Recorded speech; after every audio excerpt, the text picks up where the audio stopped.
Welcome back. Well, let's turn our attention to the shifting dynamics, as earlier mentioned, of Nigeria's political landscape.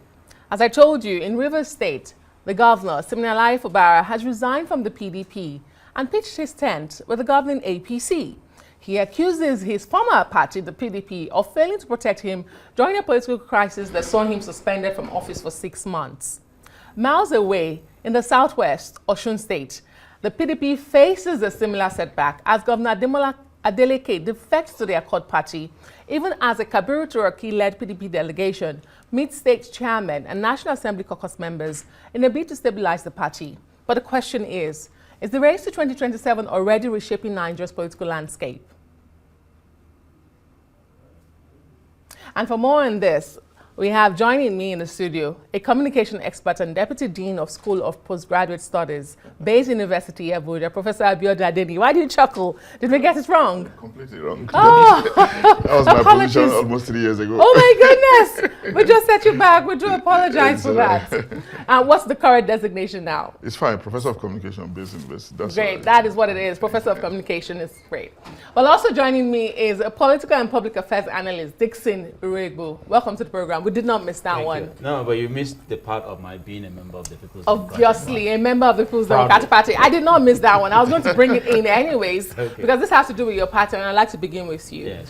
What has happened? I mean, 2 more governors leave the PDP, and there are credible intelligence that you're going to have more governors leave the PDP. At the last count, there are about 6 or 5 governors left. We're told in January 2026, 2 more will leave your party, and that will leave you with barely 3 or 4 governors. What is going on? What is going on? Can we officially say it's over for the PDP? Oh, come on. When in 1998, when we came to power, there was no single councillor, and PDP came to power and held sway for 16 years. It's not called the Governor's Democratic Party. It's called the People's Democratic Party. So until we see those things affecting the Nigerian people defect to the APC, things like the hardship in the land, the insecurity in the land, the acute hunger in the land, and everything negative that the APC has ruined about our country, until we see those things defect, until we see 139 million Nigerians that are presently in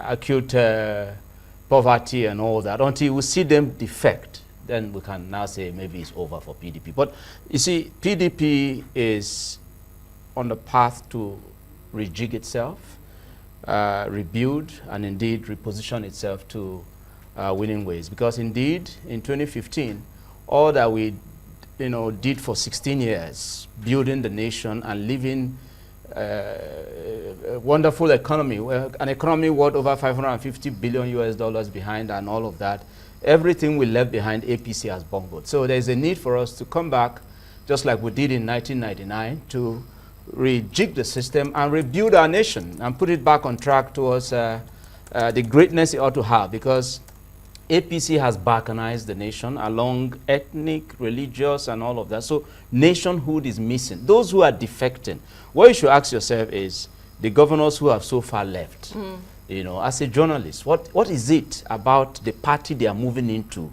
that is attracting them? What has the party done for their people that will make them defect? I could also ask you... So by every means, it has nothing to do with the people.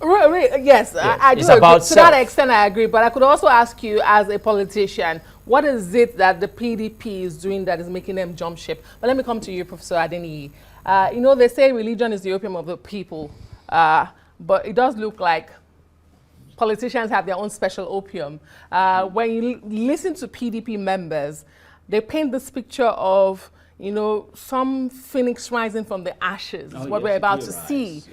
I mean, where do they get this confidence from? Do you see the picture they paint? Well, like Mr. Iroegbu here. Yeah, I think they deserve a commendation if they are still very, very hopeful. And I think Mazi is a PDP patriot. We need to salute him for that. But we can't see things from his own page, really. I see it from a completely different page. I am finding it very difficult from, a critical evaluation of the PDP circumstance to imagine how it can rise again. Yes. Except something, something unexpected just happened in their favor. And of course, we have seen people leaving. They are leaving his steady correctly for selfish reasons, which is okay. Politics is largely about self-interest, self-preservation, self-protection. Most of them are given reasons. It doesn't matter the reasons they are given, whether plausible or implausible. What is important is that they're just trying to protect their own political future, and they can't see it materializing in PDP at the present times. But again, it speaks again to the quality of our politics that is bereft of ideology. Political party machinery is often seen as a special purpose vehicle. It doesn't matter what party it is. It doesn't matter what constitution it parades. It doesn't matter what tendency it professes. You know, it's just about how well this political party is going to serve me. And if one is seen as not serving an individual politician, for instance, they look for the next bus stop, and that's what we are seeing materializing. So it's not very, very surprising, really. We probably will see more of them moving, you know, between the parties, as the case could be.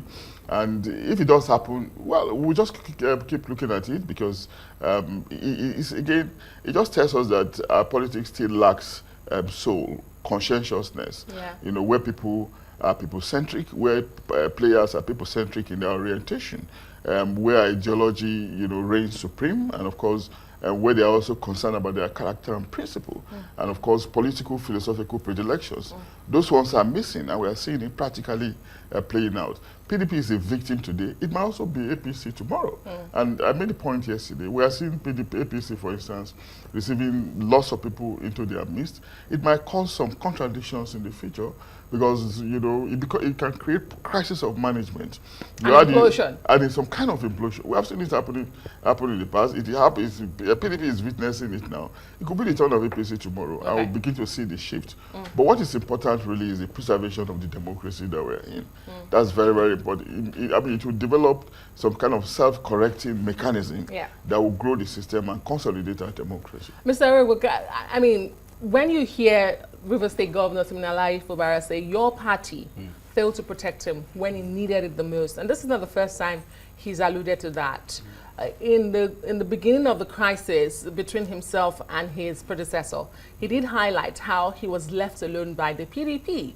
Now he's reiterated that as the reason for him jumping ship. I mean, do you really blame someone like that? No. Is it about defection? The governor of River State is living in self-denial, because what is it that he expected from PDP? What have you asked him? What was the agreement between him and his predecessor, you know, that led him to become governor? What was the agreement? Up till now, we don't know what it is. And then you say that you had challenges and all of that.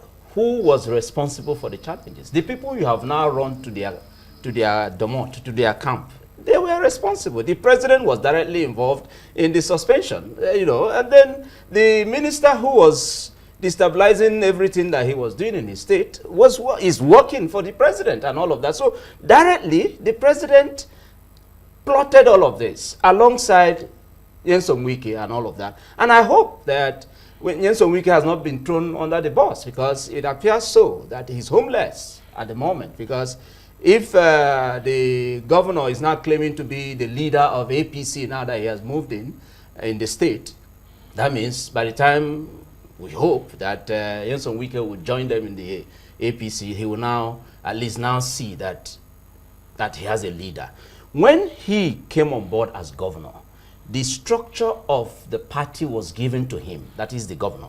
But what did he do? Because he wanted to appear like the good boy and all of that, he took that structure and went to his boss, the now FCT minister. And then eventually when their squabble started, you now say PDP didn't defend him. We went to court when the issue of defection happened. He pulled out.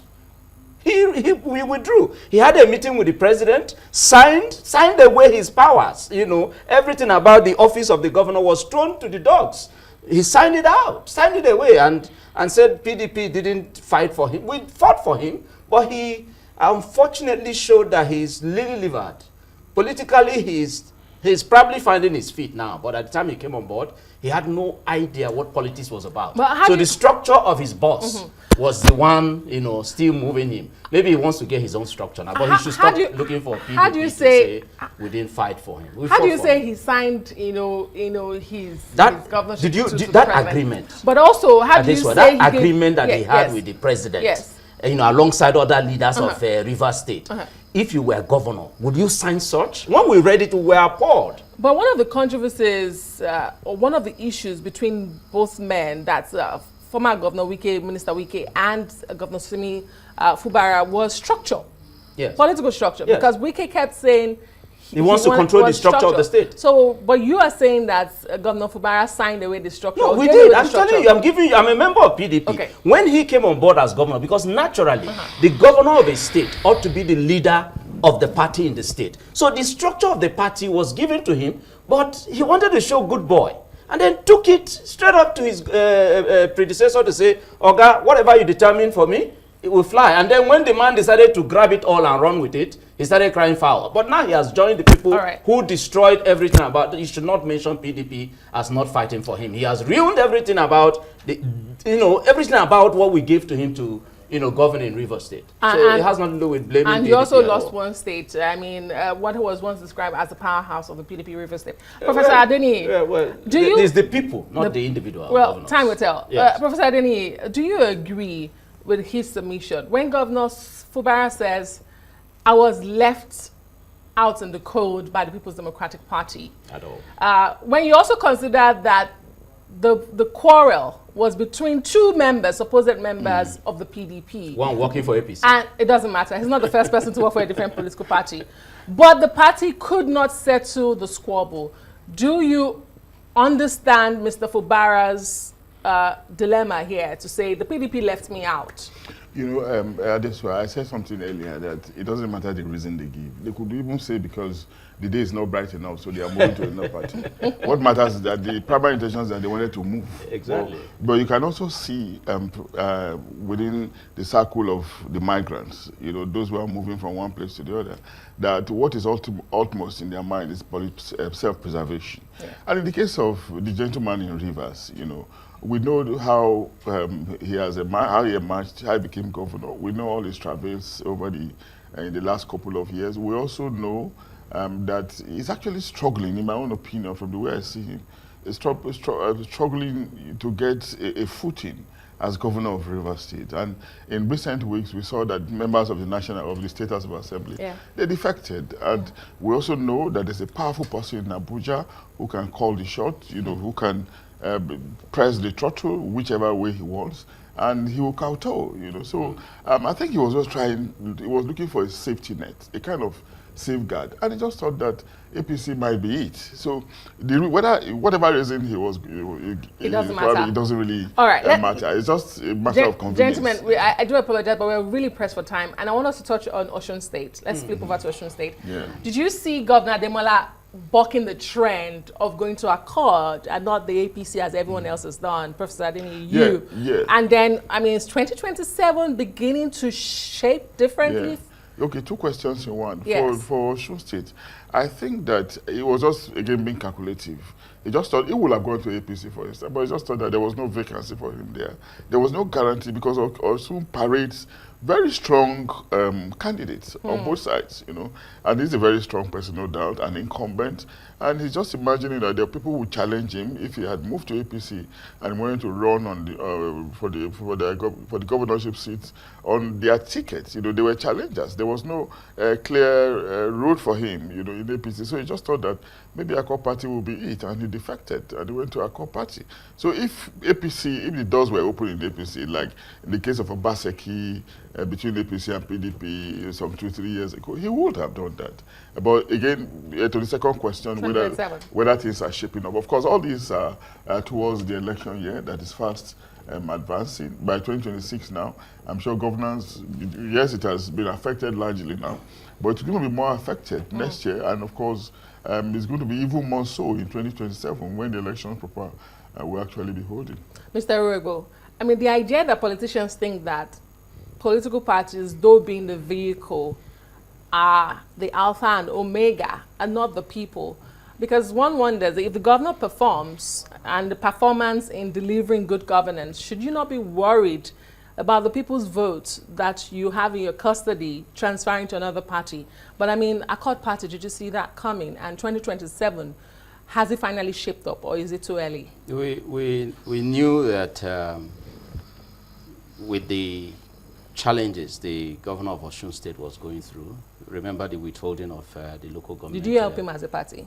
Of course, we have been actively involved in all of it. You know, we knew that he was negotiating here and there. You see, the truth is that the current regime in the villa, the current president in the villa, is muzzling up everyone.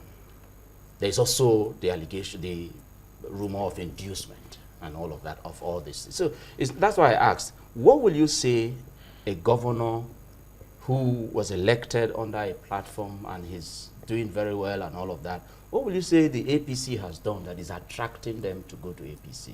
Is inducement, or, you know, open your file and show you where you probably have gone wrong? In that case, you can't blame the APC. You blame the individuals. No, you see, the issue is that politics is not supposed to be played. That's why when they say Mr. President is a master strategist, I have always, you know, held the opinion that there's no strategy anywhere. If there was any strategy from Mr. President, it would have been translated to governance. The strategy is about poaching.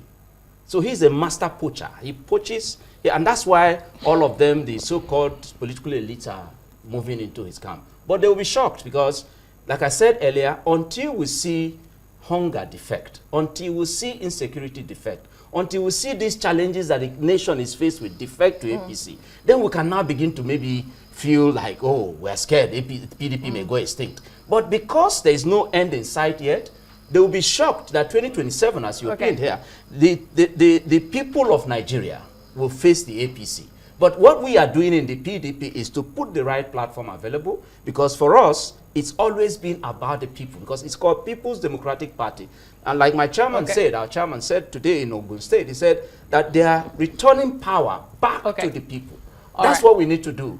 The failure of this administration is very glaring, it's very obvious. We have to go, Mr. Iroegbu. They'll be packing in 2027. Unfortunately, we don't have enough time. Professor Abiodun, thank you so much for being here. Professor Abiodun is a professor of communications. Yeah, that's right. At the British University. And of course, Mr. Iroegbu Dixon is a public affairs analyst and a People's Democratic Party member. We wish you the best. Thank you. We wish you the best. Thank you so much, gentlemen, for being here. Well, that's much we can take on this edition of This Week. Thank you so much to our production teams here in Abuja, Lagos, and London.